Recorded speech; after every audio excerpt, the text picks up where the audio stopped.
Welcome back, viewers, to the fourth and final episode of my series on the evolution of Formula One.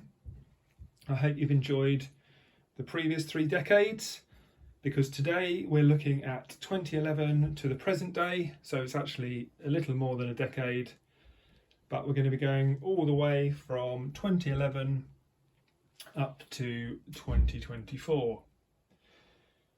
So in this decade and a bit beyond, we see the dominance of 2 teams. We see Red Bull dominate early on. We then see that dominance switch to Mercedes as the turbo hybrid era kicks in. And then last few seasons switch back to Red Bull.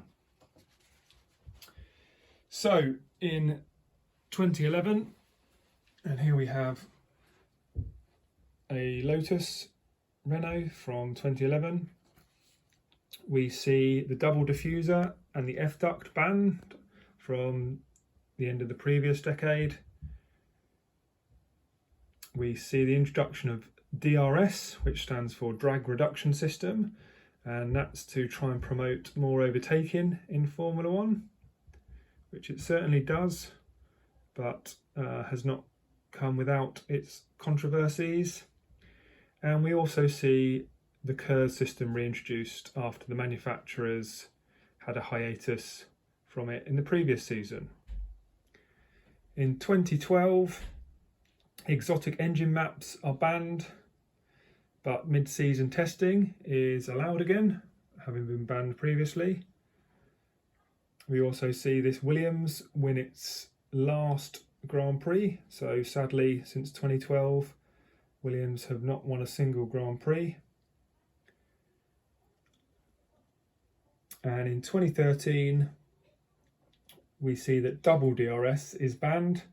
So basically in the previous season Mercedes had a clever system whereby they stalled the front and rear wing at the same time when DRS was activated, but all the other teams objected to that, and it was banned for the 2013 season.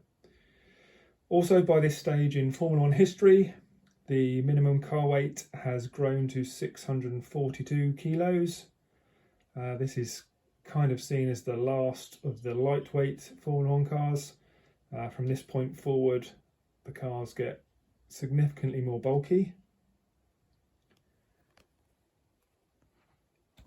In 2014, so we've got the Mercedes and Williams from 2014 here. In 2014, we see completely new engine regs come into play. A V6 1.6 litre turbocharged engine is specified for all teams with integrated KERS.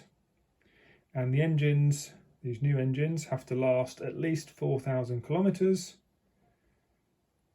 Because of the new engine regs, teams are allowed to test in season again to iron out any reliability issues.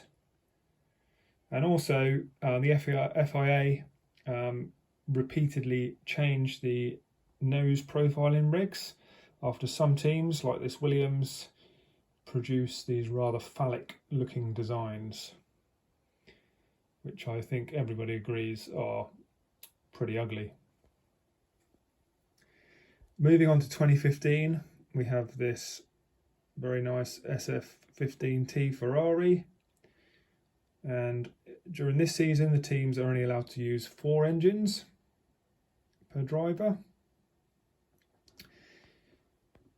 In 2016, the number of engines allowed per season is increased to 5, and that's because the total number of races is increased to 21.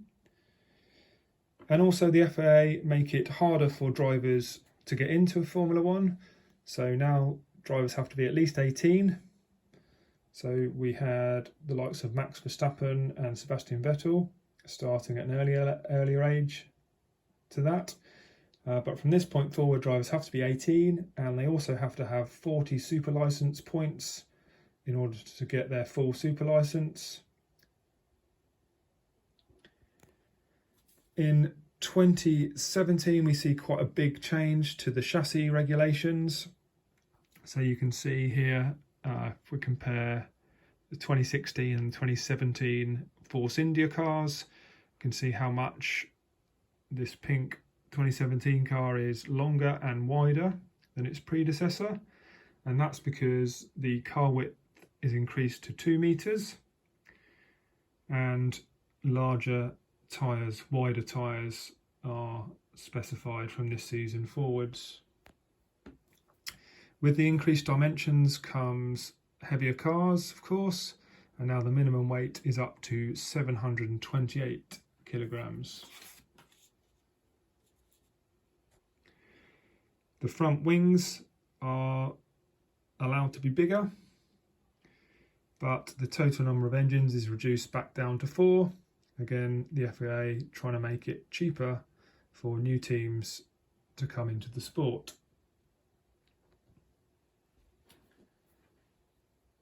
In 2018, the number of engines is reduced further to only 3 per season. And of course, we see the introduction of the Halo device, which causes a lot of stir and is very controversial initially. This is obviously a safety device. You can see it's missing on this 2017 Toro Rosso, but present on this Renault from 2018. And this is in response to the accidents like Jules Bianchi had, where sadly he lost his life. And since these have been introduced, a number of drivers have been saved from serious injury. So I personally think it's a great addition to the regulations. Moving on to 2019, we have this Ferrari from that season. The front wing is simplified from the previous few seasons, and the rear wing is made larger to increase the DRS effect and make overtaking even easier. So if we look over here, we've got a 2017 Mercedes and a 2020 Red Bull, and you can see on the front wings the vertical strakes have gone on the later car, and also the complexity of the end plate is reduced significantly on the Red Bull. Also in 2020, the same engine mode must be used in qualifying and in the race, and that's to stop teams like Mercedes being able to turn up their engine significantly in qualifying and easily get pole position. In 2021, the budget cap is introduced, and initially that's set at $145 million. We also see the introduction of the sprint race format, which again initially causes a bit of a stir, but I actually quite like it. I think it makes, for viewers, it makes the weekend a bit more interesting. I know the drivers' opinions are quite mixed on it. Also in 2021, the dual axis steering system is banned after Mercedes used it in the previous season to help warm their tyres. So that's when the toe on the front tyres could be adjusted by the driver moving the steering wheel back and forward. And then of course in 2022, here we have a very nice looking Alfa Romeo from that season. We have completely new regulations, well, completely new aero regulations, I should say. So the introduction or reintroduction of ground effect floors comes in. So if we just can see how much more complex the floors are on that 2022 car compared to the 2021 car.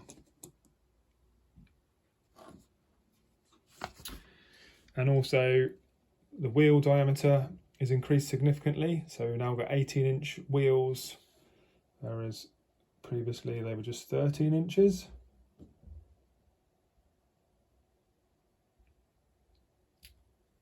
Also barge boards, so these very complex looking barge boards that we saw toward the end of the 2010s, they're gone completely from 2022. and the front and rear wings are simplified. So gone are the end plates on the rear wings, and that's to try and reduce turbulent wake and allow cars to follow each other more easily. Again, the slightly bulkier cars come with additional weight, and now the weight is up to almost 800 kilos, 798 kilos. Moving on to 2023, here we have an Alpine from that season, and during this season the minimum ride height is increased to 15 millimeters. That's to try and stop the porpoising that many drivers complained about the previous season. The budget cap is reduced further, so it comes down from 145 million to 135 million. And then in 2024, basically the regulations remain fairly stable. The only sort of significant difference is after Joe had a bad crash at Silverstone, the front roll hoop strength requirements are increased further, but otherwise the 2024 regulations remain quite stable, and I think that's what's given us such a competitive season, where we've seen Red Bull, Ferrari and McLaren, in fact, and Mercedes all win Grand Prix. It's probably the most interesting season we've had for the last decade or so. So there we have it. That is the end of my series on the evolution of Formula One. I hope you've enjoyed it. I hope you've possibly learned a little bit about Formula One and how the cars have changed and evolved over that time. Do let me know in the comments section which is your favourite era of Formula One, and also if there's any particular content you'd like me to do next with my diecast Formula One collection.